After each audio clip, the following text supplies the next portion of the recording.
আমার চ্যানেলে আপনাদের সবাইকে স্বাগতম। আজ আমি আমার একটা পছন্দের রেসিপি নিয়ে চলে এসেছি, পাটিসাপটা। চলুন তাহলে এবার শুরু করা যাক।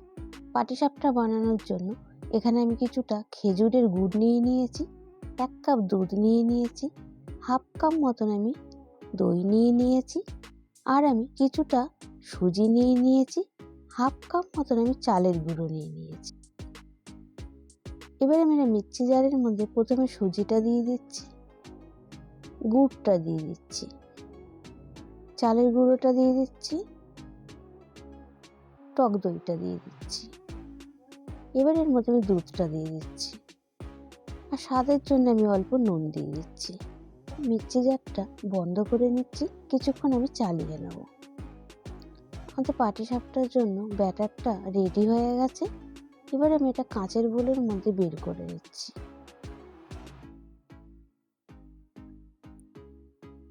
এবার আমি গ্যাসের মধ্যে একটা ফ্রাই প্যান বসিয়ে নিয়েছি। এখানে আমি 1 কাপ দুধ দিয়ে দিচ্ছি, আর আমুল দুধটা দিয়ে দিচ্ছি। আমি গ্যাসের জোর কম রেখে দুধটা ভালো মতো মিশিয়ে নেব। আমি এবার এর মধ্যে আমি পরিমাণ মতো চিনি দিয়ে দিচ্ছি। চিনিটাও আমি একটু ভালো মতন মিশিয়ে নেব।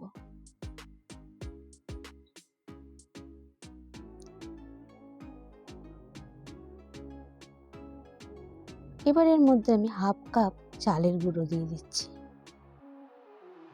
চালের গুঁড়োটা আমি গ্যাসের জোর কম রেখে ভালো মতন মিশিয়ে নেব।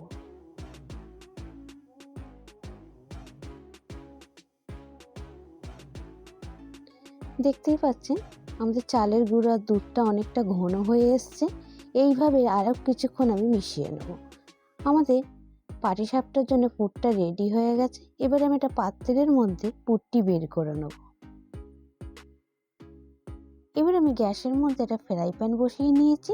ফ্রাই প্যানের মধ্যে আমি অল্প বেগুনের বোটা দিয়ে তেল দিয়ে দিচ্ছি। এবার এর মধ্যে আমি পাটিসাপটার ব্যাটারটা দিয়ে দিচ্ছি।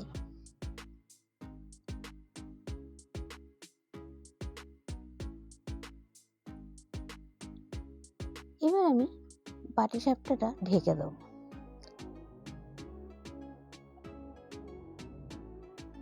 এবার আমি পাটিসাপটার মধ্যে পুরটা দিয়ে দিচ্ছি। এবার আমি একটা প্যাচুলা দিয়ে পাটিসাপটাটা রোলের মতন মুড়ে নিচ্ছি।